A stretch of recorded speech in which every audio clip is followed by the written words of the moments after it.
কয়েকদিন ধরে খুবই ঠান্ডা লেগেছে, খুবই অসুস্থ, খুবই খারাপ লাগে। তারপরও না করার কিচ্ছু নেই। আসলে একা সংসার না সবারই অনেক বেশি কষ্ট, আর এগুলি না অন্য কাউকে বোঝানোর মতো ক্ষমতা নেই। হ্যালো এভরিওয়ান, আসসালামু আলাইকুম। সবাই কেমন আছেন? আমরা আল্লাহর রহমতে অনেক ভালো আছি। এই তো গতকাল রাতে যে হঠাৎ করে গ্যাস শেষ হয়ে গিয়েছে সেটা তো আমার মাথায় ছিল না। হঠাৎ করে খাবার বানাতে গিয়ে দেখি গ্যাস নাই, কি একটা অবস্থা। তারপরে মেয়েকে পাঠিয়ে দিলাম ওর বাবার সাথে, ওর বাবা অফিস যাবে, যে ও খাবার নিয়ে চলে আসবে। তারপর ওকে খাবার আনতে পাঠিয়ে আমি আবার গেছি ডিম ভাজতে। গ্যাস যে নেই, ওকে খাবার আনতে পাঠাইছি সেটাই আমার মাথায় নেই। হঠাৎ কয়েকদিন ধরে না একদমই মন ভোলা হয়ে গেছি গাইস। জানি না কি রোগে ধরছে, কি অবস্থা হবে কিছুই জানি না। আল্লাহ আবার নিয়ে টান দেয় কিনা তাও বুঝতে পারতেছি না। তাই হয়েছে, আল্লাহ এই মুহূর্তে তুমি আমার নিয়ে টানাটানি করো না, তাইলে আমাদের এই সানাপোনাদের কি অবস্থা হবে, কে ওদেরকে দেখবে। এই তো সাথে আমার ছোট পিচ্ছিটাকেও খাওয়াই দিতেছি। ও তো মাশাআল্লাহ নতুন নতুন খাওয়া শিখছে, তো আমরা খাওয়ানোর সময় দৌড়ে চলে আসে খেতে। আর এদিকে দেখেন আমার বড় মেয়েটা কি বলতেছে, হাসতেছে আর বলতেছে যে রুটি নাকি বগলের নিচে ছাপ দিয়ে বানায়।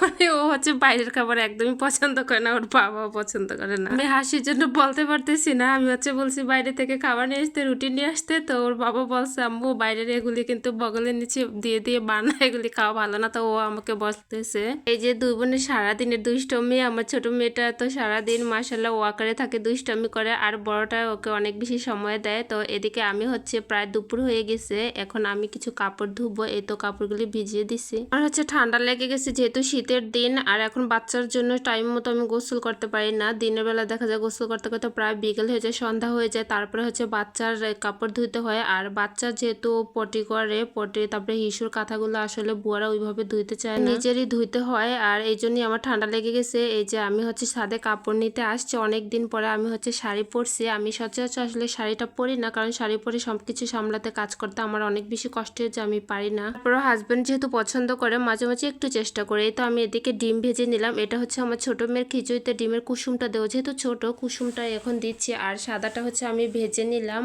আর এদিকে যেহেতু আজকে হাজবেন্ড ঘরে খাবে না দুপুরবেলা, আর ওর বাবা যেদিন দুপুরে না খায় সেদিন আমি তেমন কিছুই করি না। এই যে এখানে হচ্ছে অল্প একটু গরুর মাংস আগের দিনে ছিল, তো এটুকু হচ্ছে আমি গরম করে দেবো মেয়েকে। আর এই দেখেন দুইটা কি অবস্থা, ওইটার নিচে গড়াগড়ি খাইতে এসে মানে চরকির মতো ঘুরতেছে, আর এইদিকে ডিমটা আমি খালি খেয়ে নিচ্ছি। এছাড়া ডিম হচ্ছে আমার ভাত দিয়ে টোটালি ভালো লাগে না, আর যেহেতু শুধুমাত্র সাদা অংশ তাই এটা খালি খেতে ভালো লাগে, কিংবা রুটি দিয়ে, তো আমি খালি খেয়ে নিচ্ছি। এই দেখো দুইজনে কি লটর পটর করতে এসে, মানে ও চরকির মতো ঘুরতেছে আর ছোটটা হচ্ছে দেখতেছে। ওর বাবা যেহেতু খাবে না সেহেতু আমি রান্নাটা হচ্ছে রাতেই করবার। এখন আমি হচ্ছে কিছু মাছ ভেজে নিচ্ছি, কিছুটা ডাল আছে আর অল্প একটু মাংস আছে, তো এইটুকুই আমাদের মামের মোটামুটি হয়ে যাবে।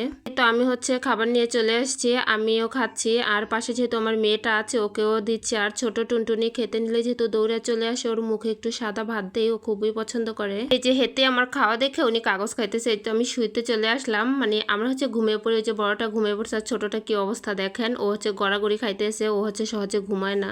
আর কিছুক্ষণ গেলে আমাকে মার দেওয়া শুরু করবে অনেক। আমার ভিডিওটি ভালো লাগলে অবশ্যই সম্পূর্ণ দেখবেন এবং লাইক কমেন্টস করে আমার পাশে থাকবেন, আর অবশ্যই সাবস্ক্রাইব করতে ভুলবেন না। আল্লাহ হাফেজ।